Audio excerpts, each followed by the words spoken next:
ಅವ್ನು ಅಲ್ಲಾಗೋಯ್ತಂತೆ, ಅವ್ನು pen drive ಬತ್ತಂತೆ, ಇವ್ನು CD ಬತ್ತಂತೆ, ಬಿಟ್ಬಿಡಿ. ನೀವು ಚೆನ್ನಾಗಿರಿ. ಯಾಕೆಂದರೆ ನಮ್ಮ ಸಿನಿಮಾನ ಪ್ರಮೋಟ್ ಮಾಡೋರು ನೀವೆಲ್ಲ ನಮಗೆ ಮುಖ್ಯ, ನೀವೆಲ್ಲ ನಮ್ಗೆ ಆಸ್ತಿ. 24 ಕ್ಯಾರೆಟು. ಬಟ್ ಅಡ ಇಡೋಕ್ಕಾಗಲ್ಲ ನಿಮ್ಮನ್ನ ಅಷ್ಟೇ. ನಮಸ್ಕಾರ.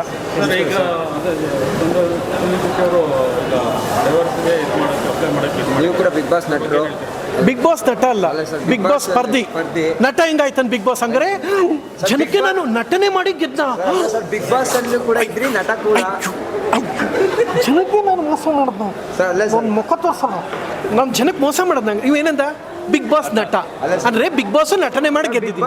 ನೀನು ಅಣ್ಣ ನೀ ಹೇಳ್ದ ಇಲ್ವ ದೇವ್ರಾಣೆ ಮಾಡಿಲ್ಲ, ದೇವ್ರಾಣೆ ಬಿಗ್ ಬಾಸ್ ನಟ ಅಂತ ಹೇಳಿದ್ದು. ಬಿಗ್ ಬಾಸ್ ನಟ ಅಂದ್ರೆ ಏನು ಅಂದ್ರೆ ಸುದೀಪ್ ಅವ್ರಿಗೆ ನಾನು ಮೋಸ ಮಾಡ್ದ, ಕಲರ್ಸ್ ನಾನು ಮೋಸ ಮಾಡ್ದ, ಕನ್ನಡಿಗರಿಗೆ ನಾನು ಮೋಸ ಮಾಡ್ದ. ಬಿಗ್ ಬಾಸ್ ನಟ ಅಂತವನಿವ. ನಾನು ಬಿಗ್ ಬಾಸ್ ನಟ ಅಲ್ಲ ಸರ್. ಬಿಗ್ ಬಾಸ್ ಸ್ಪರ್ಧೆ ಆಗೋ ನಟ. ಇವಾಗ ಬಿಗ್ ಬಾಸ್ ಇದ್ದಂಥ ಹಳೆ ಕಂಟೆಸ್ಟೆಂಟ್ಸ್ ನಿವೇದಿತಾ ಹಾಗೂ ಚಂದನ್ ಶೆಟ್ಟಿ ಸರ್ ಪರಿಚಯ ಮಾಡಿದ್ದಾರೆ. ಅದಕ್ಕೆ ನೀವೇನೇ ಹೇಳ್ತೀರಾ? ನಂಗೆ ತುಂಬ ಬೇಜಾರಾಗಿದೆ. ಇಬ್ಬರು ನಮ್ಮವರು. ಒಂದು ಮಾಡೋ ಪ್ರಯತ್ನ ನಾನೇನಾದ್ರು ಕೇಳೋಕ್ಕೆ ಸಾಧ್ಯ ಇದೆ, ಅವಕಾಶ ಇದೆ, ಪ್ರಯತ್ನ ಮಾಡ್ತೀನಿ. Chandan is my friend. ನನಗೂ ಅವ್ರಿಗೂ ಡಿಫ್ರೆನ್ಸ್ ಆಫ್ ಒಪಿನಿಯನ್ ಇತ್ತು. ಹೀಗೆ ಅಂದರೆ ನಾವು ಮಾತಾಡ್ತಾ ಇರಲ್ಲ, ಕಡಿಮೆ ಮಾತಾಡ್ತಾ ಇದ್ವಿ, ಜಗಳ ಅಲ್ಲ. ಯಾಕೆಂದರೆ ಯಾವುದೋ ವಿಚಾರ ನಂಗೊಂದು ಬೇಜಾರಿತ್ತು, ಯಾವುದೋ ಒಂದು ಶೋ ಬಗ್ಗೆ ನನಗೆ ಗೊಂದಲ ಇತ್ತು. ನಾವು ಮಾತಾಡ್ಕೊಂಡ್ವಿ. ಚಂದನ್ ಬಹಳ ಕಾಮಾಗಿ ಹೇಳಿದ್ರು. ಸೊ ಚಂದನ್ ಅಷ್ಟು ಅಗ್ರೆಸಿವ್ ಅಲ್ಲ, ಅಂದರೆ ಯಾರಿಗೂ ಹರ್ಟ್ ಮಾಡೋ ವ್ಯಕ್ತಿತ್ವ ಅಲ್ಲ. ಏನಾಗಿದೆ ಗೊತ್ತಿಲ್ಲ, ಸರಿ ಮಾಡೋ ಪ್ರಯತ್ನ ಮಾಡ್ತೀವಿ. ಆಗಲಿಲ್ವಾ ಎರಡನೇ ಬಾಣ ಧ್ರುವ ಸರ್ಜಾ ಅವ್ರ ಕೈಲಿ ಬಿಡಿಸ್ತೀವಿ. ಧ್ರುವ ಸರ್ಜಾ ಅವ್ರು ಹೇಳಿದ್ರೆ ಕೇಳ್ತಾರೆ. ಪೊಗರು ಮೂವಿಗೆ ಧ್ರುವ ಅವರೇ ಕೊಟ್ಟಿದ್ದು ಯಾರಿಗೆ? ಚಂದನ್ ಶೆಟ್ಟಿಗೆ. ಅದೇ ಪೊಗರು ಅಣ್ಣನಿಗೆ ಪೊಗರು ಕೊಗರು. ಆಮೇಲೆ ಇನ್ನೊಂದು ಇದೈತಲ್ಲ, ಅದು ಸಾಂಗಲ್ಲ ಐತಲ್ಲ, ದಾನುಗಳು ರೌಡಿ, ಅವೆಲ್ಲ ಮಾಡಿಸಿದ್ದು ಧ್ರುವ ಅವರೇ. ಅಣ್ಣ ಬಂದ, ಬಾಸು ಬಂದ, ಎದ್ದು ಎರಡು, ಅದು ಎಲ್ಲ ಧ್ರುವ ಅವರೇ ಮಾಡಿಸಿದ್ದು. ಸೊ ಚಂದನ್ ಶೆಟ್ಟಿಯ ಕರಿಯರ್ಲಿ ದೊಡ್ಡ ಸಿನಿಮಾ ಅಂತ ಒಂದು ರಿಸ್ಕ್ ತೊಗೊಂಡು ಪ್ರೀತಿಯಿಂದ ಕೊಟ್ಟಿದ್ದು ಸ್ನೇಹಿತ ಧ್ರುವ ಸರ್ಜಾ ಅವರು ಅವ್ರಿಗೆ. ಸೊ ಆ ವಿಶ್ವಾಸ ಇವ್ರಿಗೂ ಇದೆ. ಯಾರಿಗೆ? ಚಂದನ್ಗೂ ಇರುತ್ತೆ. ಧ್ರುವ ಅವ್ರು ಹೇಳಿದ್ರೆ ಮಾತು ತೆಗೆದಾಕಲ್ಲ. ಆ್ಯಂಡ್ ಇಬ್ಬರು ಕರಿಯರ್ನ 0ಇಂದ ಒಟ್ಟಿಗೆ. ನಿಮ್ಗಿಬ್ರು ಆಲ್ಬಮ್ ಮಾಡ್ತಿದ್ರು ಗೊತ್ತಾ, ಆಗಿಂದನೂ ಫ್ರೆಂಡ್ಸು. ನಂದು ಧ್ರುವ ಅವ್ರನ್ನ ಕೇಳ್ಕೊಳ್ತೀನಿ. ಧ್ರುವ ಅವ್ರು ನಮ್ಮ ಮಾತನ್ನ ರಿಕ್ವೆಸ್ಟ್ನ ಒಪ್ಕೊಂಡ್ರೆ, ಅವರು ಮಾತಾಡಿದ್ರೆ ಈ ಸಮಸ್ಯೆ ಸಾಲ್ವ್ ಆಗುತ್ತೆ. ಧ್ರುವ ಅವರು ಇದಕ್ಕೆ ಮುಂದಾಳತ್ವ ತೊಗೋಬೇಕು. ಯಾಕೆಂದರೆ ಯಾರ ಕಡೆಯಿಂದ ಆಗಿದೆ ಅಲ್ಲ, ಒಂದು ಗಂಡು ಬಗ್ಗಿಬಿಟ್ರೆ ಹೆಣ್ಣು ಹಠ ಮಾಡಲ್ಲ. ಚಂದನ್ ನಮ್ಮ ಸ್ನೇಹಿತ. ಚಂದನ್ ಆ ಥರ ಕೆಟ್ಟ ವ್ಯಕ್ತಿ ಅಲ್ಲ. ನಾವು ಯಾವಾಗಲೂ are always stands with Chandan. ಎಲ್ಲ ಸಮಯದಲ್ಲೂ ಜೊತೆ ನಿಂತ್ಕೋತೀವಿ. ಈ ಸಮಯದಲ್ಲಿ ಚಂದನ್ ಅವ್ರನ್ನ ಕೈ ಬಿಡೋ ಮಾತೇ ಇಲ್ಲ. ಬಟ್ ಸೋಷಿಯಲ್ ಮೀಡಿಯಲ್ಲೂ ಅಷ್ಟೇ, ನೀವು ಹೆಂಗೆ ಬೇಕು ಹಂಗೆ ಟ್ರಾಲ್ ಮಾಡ್ಕೊಂಡು ಮಾಡಬೇಡಿ. ಬಟ್ ಹೋದ ವಾರದಿಂದ ಚೆನ್ನಾಗಿದ್ದು ಈ ವಾರದಲ್ಲಿ ಹಿಂಗಾಗಿದ್ದೇನೆ, ಮಧ್ಯದಲ್ಲಿ ಯಾರೋ ಕೈ ಆಡಿಸಿರ್ತಾರೆ. ಹೌದಲ್ವಾ? ಆ ಇಂಪ್ಯಾಕ್ಟ್ ಪ್ಲೇಯರ್ ಯಾರು ಅನ್ಸುತ್ತೆ? ಎಲ್ಲ ತುಂಬ ಕಮೆಂಟ್ಸ್ ಬರ್ತಾರೆ. ನನ್ನೇನು ಕೇಳಿ ಅಣ್ಣ, ಯಾರೂ ದೊಡ್ಡವ್ರಿಲ್ಲ ಅಣ್ಣ. ಸೀರಿಯಸ್ ಆಗಿ ಹೇಳ್ತೀನಿ, ಕೇಳಿಸ್ಕೊ. ದೊಡ್ಡವನು ಅಂತ ಯಾರೂ ಇಲ್ಲ ಅಣ್ಣ, ನೀವೇ ದೊಡ್ಡವರು. ಕನ್ನಡಿಗರ ಮುಂದೆ ಯಾವನು ದೊಡ್ಡವ್ರು ನನ್ನ ಅಣ್ಣ. ನಾನು ಹೋದಾಗ ನನ್ನ ಕ್ಯಾಮ್ರಾ ಹಿಡಿದು ನಂಗೆ ಒಂದು ಐಡೆಂಟಿಟಿ ಕೊಟ್ಟಿದ್ಯಾ ಅಣ್ಣ, ನೀನು ದೊಡ್ಡವನಣ್ಣ. ನನಗೆ ಇನ್ಯಾವನು ಮಗ ಇಂಪ್ಯಾಕ್ಟ್ ಪ್ಲೇಯರ್ ಯಾವ ಪ್ಲೇಯರು ಅಲ್ಲ. ಕೂತ್ಕೊಳ್ಳಿ, ಅದೆಲ್ಲ ಏನಿಲ್ಲ. ಕೂತ್ಕೊಂಡು ಒಂದು ಹೇಳ್ತೀನಿ, ಮನೆ ಉಳಿಸೋ ಕೆಲಸ ಮಾಡಿ. ಹಾಳಾದವ್ರು ಮನೆ ಯಾರೇ ಆದರೂ ಅಷ್ಟೇ, ಮನೆ ಹಾಳು ಮಾಡ್ರೆ ಏನು ಸಿಗ್ತಿದ್ರೆ ನಿಮಗೆ? ಆಮೇಲೆ ಕಡೆದಾಗೆ ಅಪ್ಪು ಸರ್ದ ಐತೆ. ಅಪ್ಪು ಸರ್ ಲಾಸ್ಟ್ ಅದು ಬ್ರಹ್ಮಾಸ್ತ್ರ. ಅದು ಬ್ರಹ್ಮಾಸ್ತ್ರ ಅಂದ್ರೆ ಏನು ಗೊತ್ತಾ? ಅದು ಬ್ರಹ್ಮಾಸ್ತ್ರ ಉಪಸಂಹಾರ ಮಾಡೋಕ್ಕೆ ಯಾರ ಕೈಲೂ ಆಗಲ್ಲ ಅಂತ. ವಿಷ್ಣುವಿನ ಸುದರ್ಶನ, ಈಶ್ವರನ ತ್ರಿಶೂಲ, ಇಂದ್ರನ ವಜ್ರಾಯುಧ ಮಾತ್ರ ಬ್ರಹ್ಮಾಸ್ತ್ರಕ್ಕಿಂತ ಪವರ್ಫುಲ್ ಅಂತ ಬ್ರಹ್ಮಾಸ್ತ್ರ ಮಾತ್ರ ಐತೆ. ಅಪ್ಪು ಸರ್ದು ಮಿಲನ ಫಿಲಮ್ ಕ್ಲೈಮ್ಯಾಕ್ಸ್ನ ಕಟ್ ಮಾಡಿ ಚಂದನ್ಗೆ ವಾಟ್ಸಪ್ ಮಾಡ್ತೀನಿ. ಈಗಲೇ ವಾಟ್ಸಪ್ ಮಾಡ್ತೀನಿ, ಮಾಡ್ಬಿಟ್ಟು. ನಿಮ್ಮನ್ನು ಜನ ಇಷ್ಟಪಡ್ತಾ ಇದ್ದಾರಪ್ಪ. ನೀವಿಬ್ಬರು ಒಳ್ಳೆ ವ್ಯಕ್ತಿಗಳು. ನೀವು ಜನಕ್ಕೆ ಎಂಟರ್ಟೈನರ್ಸ್. ನೀವು ನಿಮ್ಮ ವಿಚಾರ. ಆಮೇಲೆ ಇನ್ನೊಂದು, ಜನಗಳಿಗೆ ಫಸ್ಟ್ ಹೇಳಿ, ಆಮೇಲೆ ಜನ ಇದು ಹೇಳ್ತೀನಿ. ಜನಗಳ ಅವ್ರ ಬಗ್ಗೆ ಅನ್ನೆಸೆಸರಿ ರಾಂಗ್ ಕಾಮೆಂಟ್ಸ್ ಹಾಕ್ಬೇಡಿ. ಅವರಿಬ್ಬರು ನಮ್ಮವರು, ನಮ್ಮ ಸ್ನೇಹಿತರು. ಮಧ್ಯದಲ್ಲಿ ಯಾರು ಆಡಿರ್ತಾರೆ ಅವ್ರು ಹಾಳಾಗೋಗ್ತೀರಾ. ಯಾಕೆಂದರೆ ಒಬ್ರನ್ನ ಅಯ್ಯೋ ಅನಿಸಿ 1000 ಸುಳ್ಳೇಳಿ ಮದುವೆ ಮಾಡಬೇಕು. ನಿಮ್ಮ ಮಧ್ಯದಲ್ಲೇ ಮನೆ ಹಾಳು ಮಾಡಿ ಜನ ನೀವು ಉದ್ಧಾರ ಎಲ್ಲ ಐತೆಪ್ಪ. ನೀ ಎಲ್ಲ ಐತೆ ಹೇಳು. ಉದ್ಧಾರ ಆಗ ಮೊಕ್ವ ನಿಂದು. ಅಂದರೆ ಚಿತ್ರರಂಗದಲ್ಲಿ ಇದಕ್ಕೂ ಮುಂಚೆ ಕೂಡ ತುಂಬ ಈ ಥರ ಆಗಿದ್ದಾವೆ ಡಿವರ್ಸ್. ಅಣ್ಣ ಅದಕ್ಕೆ ಅಣ್ಣ ನಾನು ಅಲ್ಲಲ್ಲ, ಡೈವರ್ಸ್ ಕೊಟ್ಟು ಒಂದಾಗಿದೆ. ಯಾರಾಗೋರಣ್ಣ ಆಗಿದ್ರೆ ಹಂಗೆ ಹೌದು, ಒಳ್ಳೇದಾಗಲಿ. ಚಂದನು ಆ ಸಾಲಕ್ಕೆ ಸೇರ್ಕೊಳ್ಳಿ, ಖುಷಿ. ಬಟ್ ಮಧ್ಯದಲ್ಲಿ ಯಾರು ಕೈ ಆಡಿಸಿರೋ ಅವ್ರಿಗೆ ಏನು ಹೇಳೋಕ್ಕೆ ಇಷ್ಟಪಡ್ತೀನಿ ಅಂದರೆ, ನೀವು ದೇವ್ರಾಣೆ ಉದ್ಧಾರ ಆಗಲ್ಲ. ಹೆಂಗೆ ಉದ್ಧಾರ ಆಯ್ತಾರವರು? ಹೆಂಗೆ ಉದ್ಧಾರ ಆಯ್ತಾರಪ್ಪ ಅವರು? ಇಬ್ಬರು ಮಧ್ಯದಲ್ಲಿ ಬಂದು ಮನೆ ಹಾಳು ಮಾಡಿ ಯಾರಾದರೂ ಮಾಡಿದರೆ ಅವ್ರು ಉದ್ಧಾರ ಆಗಲ್ಲ. ಒಂದು ವಾರದಿಂದ ಚೆನ್ನಾಗಿದ್ರು, ಈಗ ಹಿಂಗೆ ಮಾಡಿದ್ರೆ ಹಿಂಗರಪ್ಪ. 1000 ಸುಳ್ಳಲ್ಲಿ ಮದುವೆ ಮಾಡೋ ಅಂತಾರೆ. ನೀನು ಏನು ಮಾಡಿದೆ, ಟುಪ್ಪಕ್ಕನ್ನು ಮದುವೆ ಟುಪ್ಪಕ್ಕನ್ನು ಬೇರೆ ಮಾಡಿದ್ರೆ ಹೆಂಗಪ್ಪ? ಹಂಗೆ ಮಾಡಬಾರ್ದು, ಒಳ್ಳೇದಾಗಲ್ಲ. ಯಾರೇ ಮಾಡಿದ್ರು ಅಷ್ಟೇ, ಅದು ಒಳ್ಳೆ ಬೆಳವಣಿಗೆ ಅಲ್ಲ.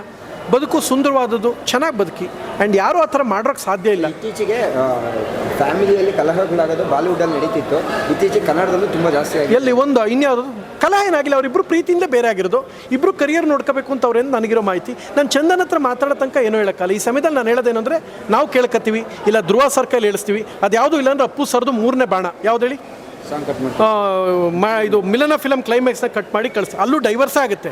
ಆರ್ಡ್ರ್ ಇಬ್ಬರು ಕೈಗೂ ಬರ್ತದೆ. ಯಾಕೆ ಹೋಗ್ಬೇಕಾದ್ರೆ ಅಪ್ಪು ಸರ್ ಓಡೋಗಿ ತಡೆದು ಒಂದಾಯ್ತಾರೆ.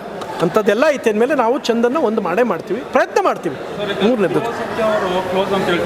ಹಾಂ, ನಾವು ಹೇಳಿಲ್ಲ ಅಣ್ಣ, ಇಲ್ಲ ಅಣ್ಣ, ಅವ್ರು ಯಾಕಣ್ಣ ಮಾತಾಡ್ತಾರೆ. ಒಂದು ನಿಮಿಷ, ಧ್ರುವ ಅವರು ಇವತ್ತು ಅವರ ಅಣ್ಣನ 4ನೇ ಪುಣ್ಯಸ್ಮರಣೆಯಲ್ಲಿದ್ದಾರೆ, ನೋವಲ್ಲಿದ್ದಾರೆ. ನಾವು ಈ ಸಮಯದಲ್ಲಿ ಮಾತಾಡಿಸ್ಬಾರ್ದು. ನಾಳೆ ನಾಳಿದ್ದು ಕೇಳ್ತೀನಿ, ಏನಣ್ಣ ಕತೆ ಇದು, ಏನೋ ಒಂಚೂರು ನೋಡಿ ಅಣ್ಣ ಅಂತ ಕೇಳ್ಕೊತೀವಿ.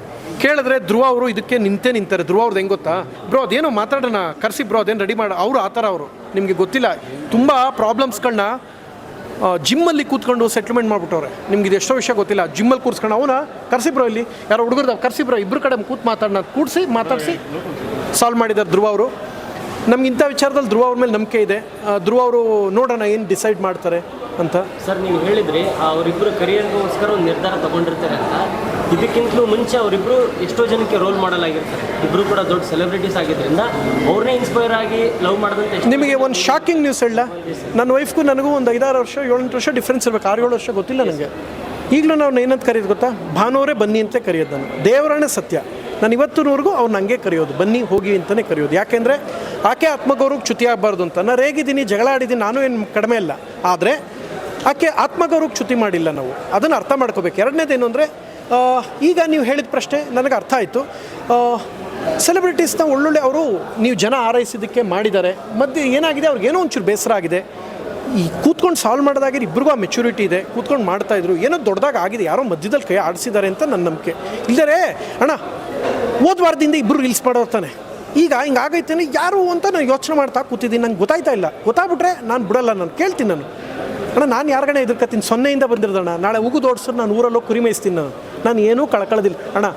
ಎಲ್ಲೋ ಸಾಲ ಮಾಡ್ತೀನಿ, ದುಡಿತೀನಿ, ತಾಬಂದು ಸಿನಿಮಾಗೆ ಸುರಿತೀನಿ, ಮತ್ತೆ ಸಾಲ ಮಾಡ್ತೀನಿ, ಸಿನಿಮಾಗೆ ಸುರಿತೀನಿ, ಸಾಲಗಾರ ಆಯ್ತೀನಿ, ಮತ್ತೆ ದುಡಿತೀನಿ. ಏನು ಬೀದಿಗಂತೂ ಹೋಗಿಲ್ಲ ನಾನು. ನನ್ನ ಯಾರೂ ಏನೂ ಮಾಡ್ಕೊಳಕ್ಕಲ್ಲ. ಬಟ್ ನನಗೆ ನೋವಾಗಿದೆ, ಇಬ್ಬರು ಸೇರಬೇಕು ಅಂತ. ಯಾರೋ ಮಧ್ಯದಲ್ಲಿ ಯಾರಾದರೂ ಮಾಡಿದ್ರೆ ತಪ್ಪು. ಅವ್ರ ಪೇರೆಂಟ್ಸು ದೊಡ್ಡವ್ರು ಮಾತಾಡ್ತಾರೆ, ಅವರಿಬ್ಬರು ತುಂಬ ಒಳ್ಳೆ ಪೇರೆಂಟ್ಸು. ನಾನು ಚಂದನ್ ಅವರ ಪೇರೆಂಟ್ಸ್ ಬಗ್ಗೆ ಮತ್ತು ನಿವೇದಿತಾ ಅವ್ರ ಪೇರೆಂಟ್ಸ್ ಎಲ್ಲ ಸಜ್ಜನರಿದ್ದಾರೆ. ಅವರು ಯೋಚನೆ ಮಾಡಿ ದೊಡ್ಡವ್ರು ನಿರ್ಧಾರ ಮಾಡ್ತಾನೆ. ಅವ್ರು ಚಿಕ್ಕವರು. ಆ್ಯಂಡ್ ಒಂದು ಮಾಡೋಕ್ಕಂತೂ ನನ್ನ ಶಕ್ತಿ ಮೀರಿ ಪ್ರಯತ್ನ ಮಾಡಿ. I try my best. ನಾನು ನಾಳೆನೇ ಮಾತಾಡ್ತೀನಿ ಚಂದನ್ ಹತ್ರ. ತುಂಬ ನೋವಾಗಿದೆ ನನಗೆ, ದೇವರಾಣೆಗೂ. ಆಮೇಲೆ ಲಾಸ್ಟ್ ಮಾತು ಹೇಳ, ಚಂದನ್ ಇದು ಸೀರಿಯಸ್ ಆಗಿ ಹೇಳ್ತಾ ಇರೋದು, ಸೀರಿಯಸ್ ಆಗಿ ಹೇಳ್ತಾ ಇದ್ದೀನಿ. ಇಬ್ಬರು ಬೇರೆ ಆದ್ರಿ ಅಂದರೆ ಆಡ್ಕೊಂಡು ಹೋಗೋಕೆ 1000 ಜನ ಇದ್ದಾರಪ್ಪ. ಅದೊಂದು ಮಾಡ್ಕೋಬೇಡ್ರು. ಆಡ್ಕೊಂಡು ಹೋಗೋರು ಇದಾರಲ್ಲ, ಹಿಂಗೆ ಆಗಬೇಕಾಯ್ತು ಈ ಮಗನ ಕಾಮೆಂಟ್ ಹಾಕ್ಬಿಡ್ತಾರೆ. ಅದನ್ನ ನೋಡಿ ಒಂದು 10 ಸಾವಿರ ಸೂಪರಾಗಿ ಹೇಳಿದೆ ಗುರು, ಇದು ಸೂಪರ್ ಗುರು ಅಂತ. ಅವ್ನು ತಿನ್ನೋಕೆ ಇಟ್ಟಿರಲ್ಲ. ಸರ್, ಇದೇ ನನ್ನ ಪ್ರಶ್ನೆ. ಯಾಕಂದ್ರೆ ಈಗಿನ ಜನ್ರೇಷನ್ ಯಾಕೆ ಹಿಂಗೆ ಅಂತ. ಅಣ್ಣ ನೀವು ಮದುವೆ ಆಗಿರ್ಬೋದು, ಲವ್ ಆಗಿರ್ಬೋದು, ಮ್ಯಾರೇಜ್ ಆಗಿರ್ಬೋದು, ಸೋಷಿಯಲ್ ಮೀಡಿಯಾ ಪ್ಲಾಟ್ಫಾರ್ಮ್ ಆಗಿರ್ಬೋದು, ಎಲ್ಲವೂ ಕೂಡ ಒಂದು ಟಾಕ್ಸಿಕ್ ಆಗಿ. ನನ್ನ ವೈಫ್ ಇದಾರಲ್ಲ, ನಾನು ಎಲ್ಲೂ ಪ್ರದರ್ಶನಕ್ಕೆ ಇಟ್ಟಿಲ್ಲ. ನಾನು ಅವ್ರಿಗೆ ಏನು ಹೇಳ್ತೀನಿ ಗೊತ್ತಾ, ಪ್ರಾಮಾಣಿಕವಾಗಿ ಹೇಳ ನನ್ನ ವೈಫ್ ಬಗ್ಗೆ. ಆಕೆ ಸೋಷಿಯಲ್ ಮೀಡಿಯಾ ಯೂಸ್ ಮಾಡಲ್ಲ. ನಾನು ಮಾಡೋ ತಪ್ಪು ಅಂತ ಹೇಳಲ್ಲ. ಯಾವುದ್ರ ಹಿಂದೆನೂ ಇಲ್ಲ, ಯಾವ ಗೊಂದಲಗಳ ಹಿಂದೆನೂ ಇಲ್ಲ. ನಗಬೇಕು, ಖುಷಿಯಾಗಿರಬೇಕು ಅಂದರೆ ಯಾವುದೋ ರೀಲ್ಸ್ ನೋಡ್ಕೊಂಡು ಅವ್ನು ನಗಲ್ಲ. ತನ್ನ ಸುತ್ತಮುತ್ತ ಇರೋದ್ರಲ್ಲಿ ಖುಷಿಯಾಗಿದ್ದಾರೆ. ಊರಲ್ಲಿ ಈಗಲೂ ಫೋನ್ ಮಾಡಿದ್ರೆ ಕುರಿ ಸೌಂಡ್ ಬರುತ್ತೆ, ಅವ್ರು ಮಾತಾಡ್ತಾರೆ. ಕುರಿ ಇದೆ, ಅವ್ರು ಕುರಿ ಮೇಯಿಸ್ಕೊಂಡವ್ರೆ, ದನ ಮೇಯಿಸ್ಕೊಂಡವ್ರೆ, ಡಿಗ್ರಿ ಮಾಡಿದ್ದಾರೆ. ಶೀಸ್ ಅ ಟಾಪರ್, ಒಳ್ಳೆ ಹುಡುಗಿ, ಓದಿದ್ದಾರೆ. ಅಣ್ಣ ನಾವು ಸಂತೋಷವಾಗಿರೋಕ್ಕೆ ಇಲ್ಲದ್ರೆ ಹಿಂದೆ ಹೋಗ್ತೀವಲ್ಲ, ಹಾಳು ಮಾಡ್ಕೊಳ್ತೀವಿ. ಅಣ್ಣ ನನಗಿರೋ ಕಾಂಟ್ಯಾಕ್ಟ್ ಎಷ್ಟು ಜನ ಅಂತಾರೆ ಗೊತ್ತಾ? ನನಗೆ ಎಷ್ಟು ಜನ ಬೈತಾರೆ, ನಿಮ್ಗೆ ಏನಾರು ಐಡಿಯಾ ಇದೆಯಾ? ನನಗೆ ಎಷ್ಟು ಜನ ಅಂತಾರೆ ಗೊತ್ತಾ? ಪ್ರಥಮ ನಿಮ್ಗೆ ಅಷ್ಟು ಪೊಲಿಟಿಕಲಿ ಕಾಂಟ್ಯಾಕ್ಟ್ ಇದೆ. ಸಿನಿಮಾ ಮುಹೂರ್ತ ಸಮಯದಲ್ಲಿ CM ಅವ್ರನ್ನ ಕರ್ಕೊಂಬತ್ತಿಲ್ಲ, ಒಂದು ಸೈಟು ಮನೆ ಮಾಡ್ಕೋಬಾರ್ದ ಅಂತ. ಒಂದೇ ಒಂದು ಸಣ್ಣ ಪರ್ಸ್ನಲಿ ನಾನು ಏನು ಫೇವರ್ ಕೇಳೋಕ್ಕೆ ಹೋಗಿಲ್ಲ. ಬದುಕು ಸುಂದರವಾದದ್ದು, ಅದು ಬದುಕೋದಕ್ಕೆ ಎಷ್ಟು ಬೇಕು ಚೆನ್ನಾಗಿರೋದು ಬೇಕಣ್ಣ. ಹಾಳಾಗೋದು ಒಂದು ದಿನ ನಾನು ತಪ್ಪುದಾರಿ ಹಿಡಿದಿಲ್ಲ, ಸ್ಮೋಕ್ ಮಾಡಿಲ್ಲ, ಡ್ರಿಂಕ್ ಮಾಡಿಲ್ಲ. ಅಂದರೆ ತಪ್ಪುದಾರಿಗಳು ಹೋಗೋಕ್ಕೆ ನನಗೆ 100 ಆಪ್ಷನ್ಸ್ ಇದೆ. ಈ ಡ್ರಗ್ಗಳು ಸಿಗ್ತವೆ. ಒಂದೇ ಒಂದು ಸಣ್ಣ ಹೆಂಗೈತೆ ನೋಡಿಲ್ಲ. ಅಂದರೆ ನಾವು ಚೆನ್ನಾಗಿರೋಕ್ಕೇನು ಬೇಕು, ಕಷ್ಟ ಇದ್ದರೂ ಶ್ರದ್ಧೆ ಇಟ್ಟು ಮಾಡ್ತೀನಿ. ನಾನು ಈಗಲೂ ಹೋರಾಡ್ತಾ ಇದ್ದೀನಿ ಸಿನಿಮಾಗೆ.